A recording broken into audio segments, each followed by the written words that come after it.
Real quickly before we begin, I want to thank this video's sponsor, carmarshal.com. Carmarshal.com can save you lots of money on buying used or new vehicles, cars, trucks, school buses. If you want to save money, I'll have a link in the description down below. I know I'm going to... Numerous complaints are called in daily to 911 regarding open-air drug dealing, and our officers have made many arrests in that area.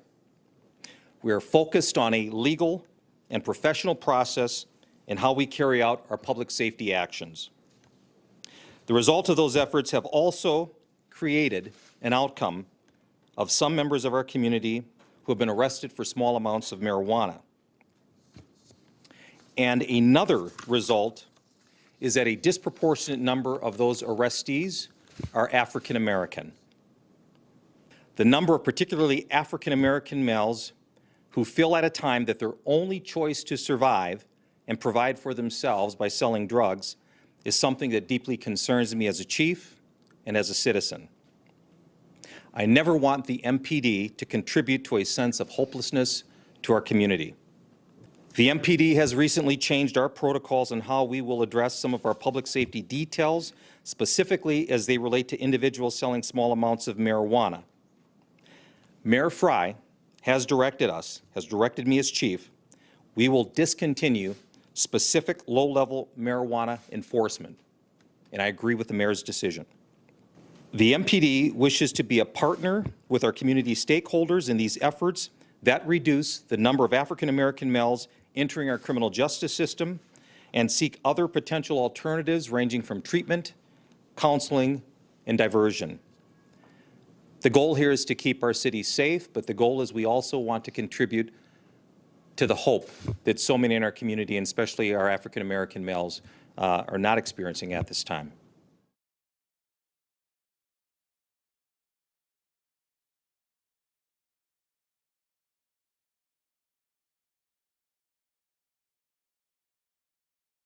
Police told to stop arresting pot dealers after being exposed for only arresting black people.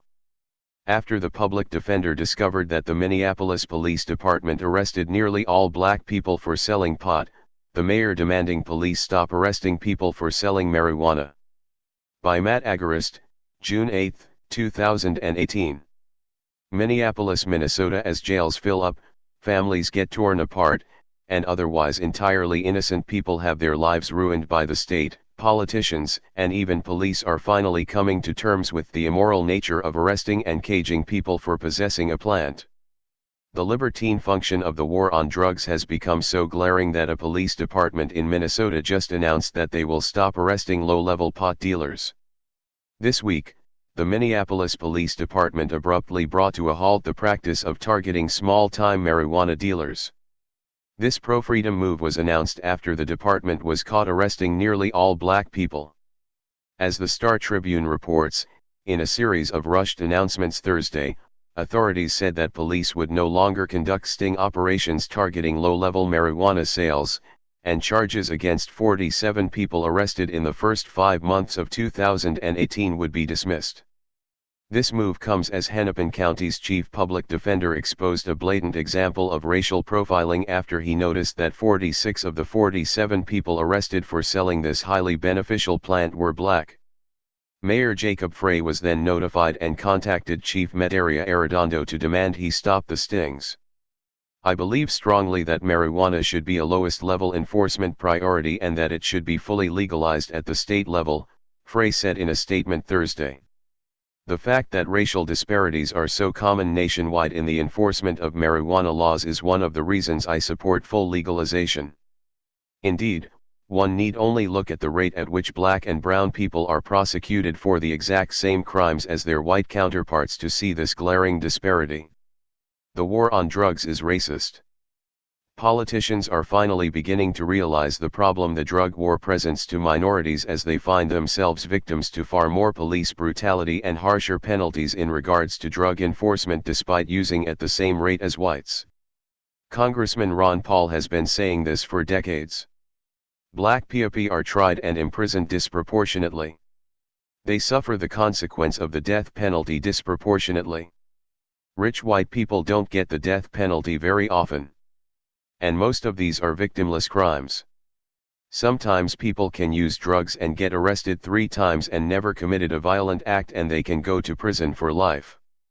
I think there's discrimination in the system, but you have to address the drug war. I would say the judicial system is probably one of the worst places where prejudice and discrimination still exists in this country. Cities all over the country are now realizing the utter horror caused by prohibition and officials are scrambling to make things right. District Attorney Cyrus Vance Jr. out of Manhattan is one example of a politician waking up, and he announced last month that his office will refuse to prosecute people for possessing and smoking marijuana. Illustrating the powerful notion that change does not come from sitting idly by and rolling over, and that true change comes when good people decide it is time to break bad laws. Vance said that his office will stop prosecuting marijuana possession and smoking cases starting August 1 except for a few cases involving demonstrated public safety concerns. Even Mayor Bill de Blasio is realizing it, saying at a press conference this week, that we must and we will end unnecessary arrests and end disparity in enforcement. This idea is spreading too. After Vance came out with his refusal to prosecute people for pot, Brooklyn's district attorney quickly followed suit and publicly stated that he would scale back prosecutions as well. The dual mission of the Manhattan DA's office is a safer New York and a more equal justice system, Vance said in a statement. The ongoing arrest and criminal prosecution of predominantly black and brown New Yorkers for smoking marijuana serves neither of these goals. This end to prohibition cannot happen fast enough. For decades otherwise entirely innocent black and brown people have been the target of cops attempting to meet their quotas and profit off the war on drugs, and America having the largest prison population in the world is what we have to show for it. It is no secret that a marijuana conviction is a blow to individual freedom even if you were lucky enough not to go to jail or have already gotten out. A drug conviction limits the ability for people to get a job, borrow money, or even find a place to live. This attack on freedom then leads to a function known as recidivism, which limits an individual's choices, thereby fostering an environment which will lead to that person ending up back in jail. The case for reparations could even be made for all those whose lives were ruined by the drug war. Although a pardon and freedom would be far easier and faster. It appears that the war on drugs is beginning to crumble faster and faster, and those who try to keep it alive are becoming fewer and fewer. But, as long as we keep winning these battles, this war, that is still far from over, will be won by those who seek to stop it.